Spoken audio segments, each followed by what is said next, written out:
Hey, this is Prospector Jess. I'm going to show you some of the responses I've been getting to the question I asked earlier.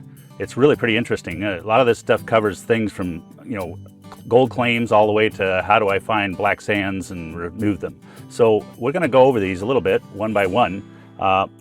Stand forewarned, I'll tell you a little bit about what's going to happen in the future as best we know it. And we're going to talk a bit more about gold prospecting right here.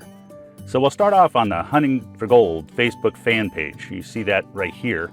That's the Facebook fan page, Hunting FOR Gold. You want to like the page and you'll get notified when we have posts and new updates. We have some interesting stuff that we've done recently. So we're working on a new project and I needed some input from you and I got it. Oh boy, did I ever. That's great. So let's take a look at this. So as part of something I'm working on, I'd like your help. That's the question I asked. Please answer the question in the comments below. What prospecting topic do you want to know more about? Okay, what one prospecting topic do you want to know more about? And the responses were as follows. It's kind of neat. Let's take a look. So 6,900 people were reached, and we had a lot of comments and shares, and here's kind of what happened. So Mike B said, I'm mainly interested in how you can sluice gold legally without claim jumping, say along a river. So that entails a couple of things. One is finding good places to sluice for gold, and the second part, as important or more important, is where it's legal. So he's basically asking a very valid question. Where can I stake a claim? But it's not that simple, because you may not have to stake a claim. What you have to get is the permission from the mining rights owner to work the claim. So there's two things you can do here. One is you can stake your own claim. Actually, three. One, you can stake your own claim. Two, you can get permission from a claim owner by finding the details about the claim owner and then contacting them.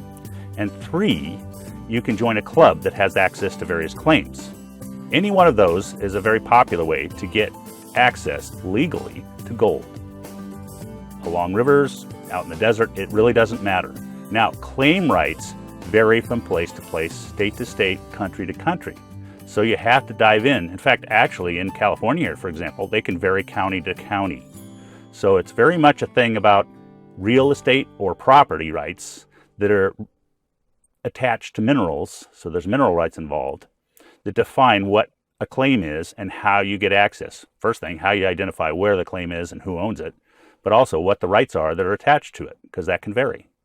So you have to make sure that you know what you're doing, and that is a detail that I can't go into here, but I can say that we are looking into doing some more on claim and claiming and all of that stuff, claim research. That is a topic that has come up quite often and is high on my list. Now David B. here says, what other rocks and minerals are found around a gold vein or pocket? And how many gold styles of gold are there? So he's a 2 for 1, please. So he wants 2 answers to 2 questions. So let's take a look at the first part. What other rocks and minerals are found around a gold vein or pocket?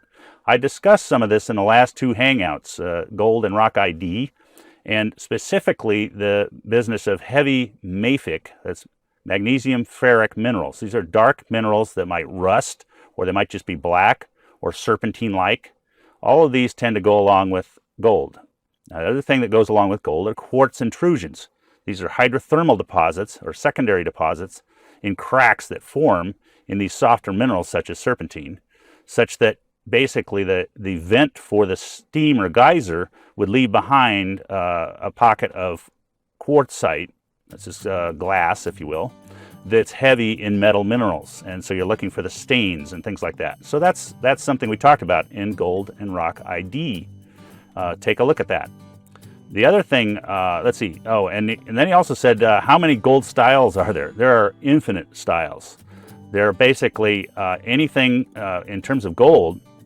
They're basically different shapes and sizes. So we'll go all the way from flour golds and fines to what are called coarse golds. These are like the grains of rice that you might find, to nuggets and bigger, what would be called gold masses, the biggest of which in California was found more recently in the 90s, the biggest existing one, and is on view in the Ironstone Winery up along Route 49. You might want to pay a visit and take a look at that thing. It's pretty.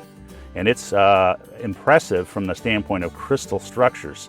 So it's a very intricate piece of gold, but it's very big. The total gold that they found, this was found on, I believe, Christmas Eve of 1993. They had one last blast fest at the Harvard gold mine and found this huge chunk of gold. Now the fun part was it was only a couple yards away from where an old mine shaft had gone into the 1800s. So somebody was very close to a very large, the total gold I think they found that day was close to 300 pounds. That would make your day, especially back in the 1800s.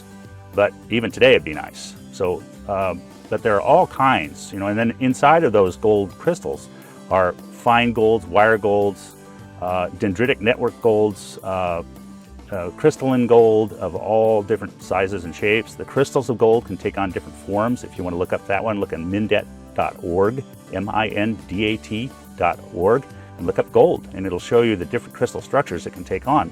And man, it's pretty fascinating stuff, including a couple of them that look an awful lot like pyrite.